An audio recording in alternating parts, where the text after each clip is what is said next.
although it's not always easy. I keep on telling that to myself, that the only thing you have to do is to get outside to have those amazing moments.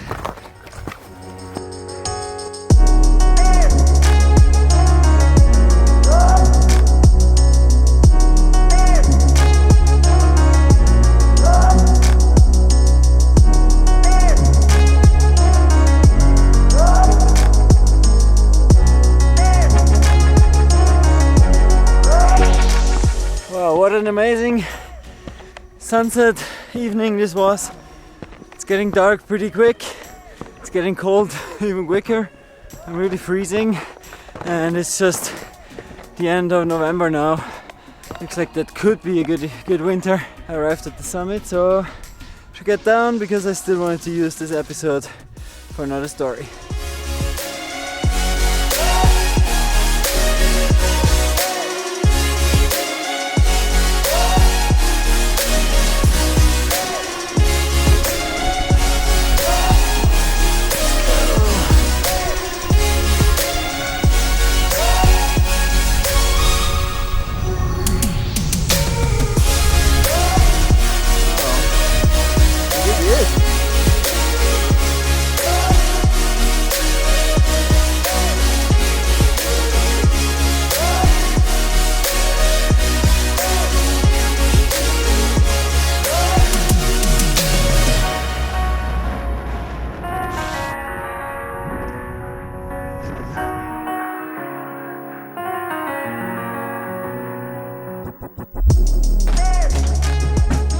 So, about that other story, but first give me a second to take a shower. So this cool company called Drobo just recently sponsored me with one of their storage devices.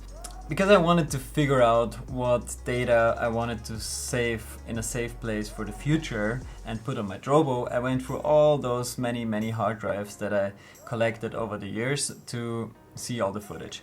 And I came across this footage from 2010 when I was in India, joining an expedition called Across Himalaya that basically ended with me being in kind of a jail. And this is the story I want to tell you now.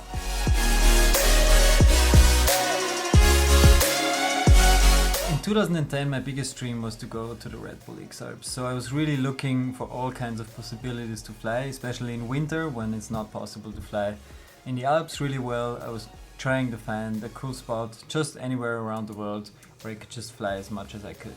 So finally I got to know this guy called Adi, and he was trying to organize an expedition, a Wall-Biff expedition from the northwestern end of the Indian Himalayas all the way across India to the border of Nepal, cross the border and then go on in Nepal as far as possible. First, he didn't really want me to come because he thought that I'm not experienced enough. I was just flying for 4 years. But in the end, I could convince him and I started my trip to India.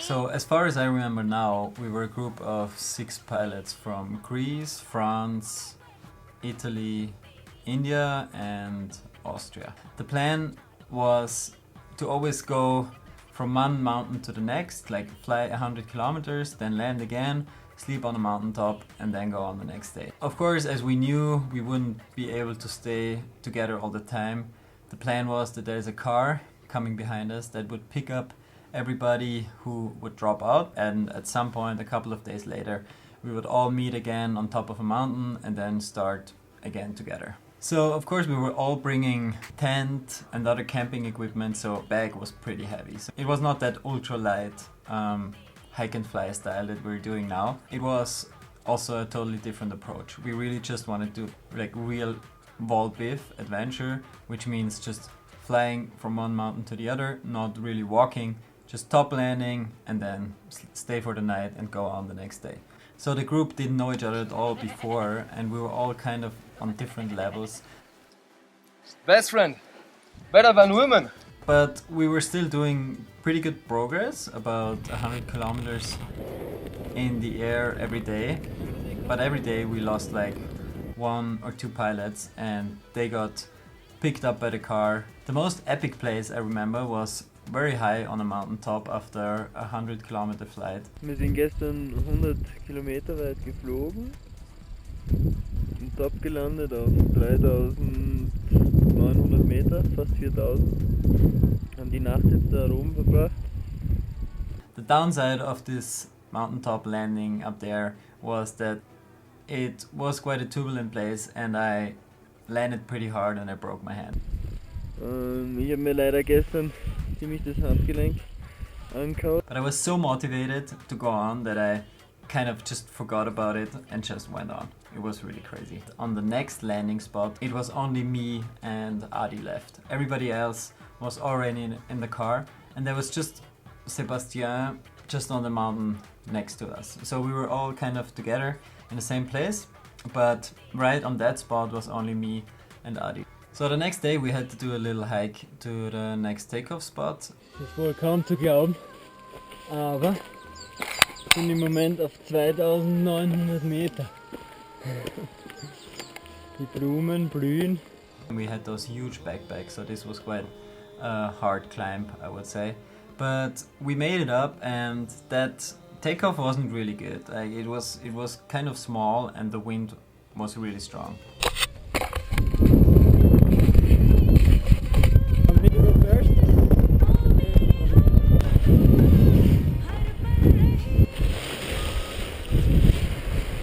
So we decided to do a 70-kilometer flight that day, and the idea was to meet there again because it was an road accessible place, meet there again with all the group together and start from there.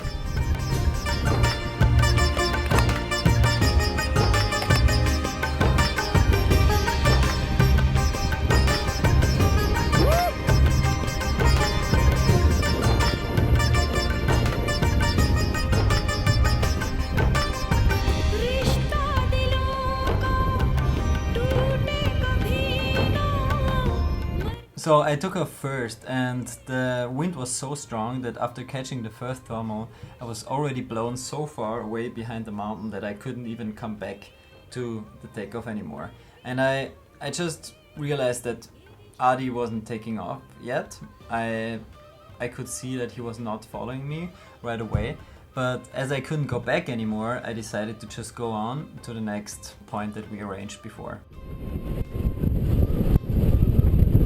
Adi, can you hear me? Are you okay? Did you take off? I was flying alone in this big country at a really high cloud base. Ich bin ganz alleine. And I think it took me only 2 hours to reach the meeting point because the wind was so strong. Finally, I landed safely on the mountain top and nobody was coming. So I decided to go to the cabin, I had some food, and at some point I got a radio message that Adi had crashed. They told me that he's somewhere like 10 hours walking distance away from the next village and that he's hanging like 20 meters high on a tree and he can't get down. I couldn't really do anything because I was about 6 hours driving away from the other guys. So they told me just to wait there and at some point they would come back to pick me up. So in the evening, suddenly 2 guys showed up with a small jeep and they asked me to come with them down the mountain.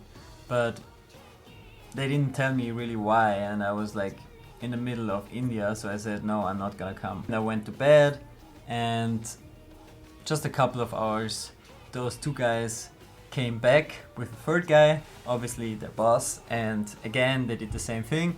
They're starting me to ask all kinds of questions, how I came here, what I'm doing there. At the end, they asked me to come with them. Again, of course, I said, no, I'm not gonna come because it's middle of the night. I'm, as I said, somewhere in India. I'm not gonna just come with anybody who I don't know. I told them, no, I'm gonna stay here, I'm gonna spend the night here. So those guys left again. Very early in the next morning, it was really knocking on my door, like boom, boom, kind of an aggressive knocking. And I was kind of scared. I got out of the room. There were those 3 guys again that were already up there before, and then there was another guy. So obviously this guy was their boss. And he kind of was a little bit better at explaining what's the problem. So the problem was that I was basically the only one they could get a hold of after they heard that something with the paraglider happened somewhere in their area. Finally, I said, okay, I'm gonna come with you and we're gonna arrange everything on the bottom of the mountain. So you have to imagine that situation, which is quite funny. We were 5 people in that little car with that huge big backpack driving down the mountains for 2.5 hours.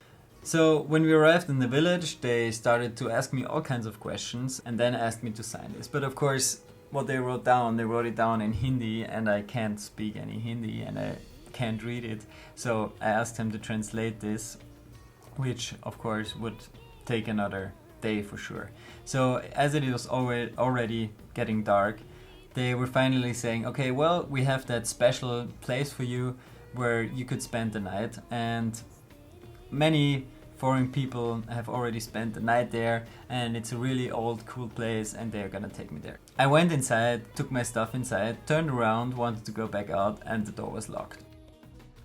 I was like, fuck, what's going on here? Like, they can't lock me in. And I was looking at the windows, and there were all kinds of metal fences there. So finally I realized I was, first time in my life, in a jail. And this, for sure, I can tell you that, is not a good feeling when you cannot go wherever you want to go. So I was in this luxury jail, which was not really luxury because there were all kinds of animals in there, but it was a big house. It was really a very strange place. It kind of really scared me, and especially because I didn't know what happened to Adi, where all the other guys were. I was really in that room and I was like, fuck, I'm not gonna get out of here anymore. The next day they let me out again, of course, and the translation process went on when Adi and all the other guys suddenly appeared again. I was really relieved to see Adi not hurt and that he could just get down by himself from the tree without anything really bad happening. Because Adi is Indian, he could sort out all the problems pretty quick with the official guys. So the actual problem why all that trouble started to happen was that Adi used his spot device and sent this official SOS message out to a response center somewhere in the world, and those guys sent the message to Delhi, and the Delhi guys sent the message to those locals, and those locals just didn't know really what to do with the GPS coordinates they gave them. So they started walking around with their really basic gear. I think they didn't even have GPS devices. This is the rescue team from Uttarakhand police. I think it was just that they were kind of scared that something could happen that is kind of out of control. So that's why they started asking all those questions. We checked the newspapers and they were full of that story. I still found them here. I collected that. This is me in 2010 in India. Unfortunately, that was the end of our expedition, and so this is also the end of this story. Please let me know if you liked that story. I also found some cool footage from Kyrgyzstan, Pakistan, Venezuela on my hard drives. So if you think I should tell that story, leave a comment on the bottom here and subscribe to the channel so you don't miss out on the next story.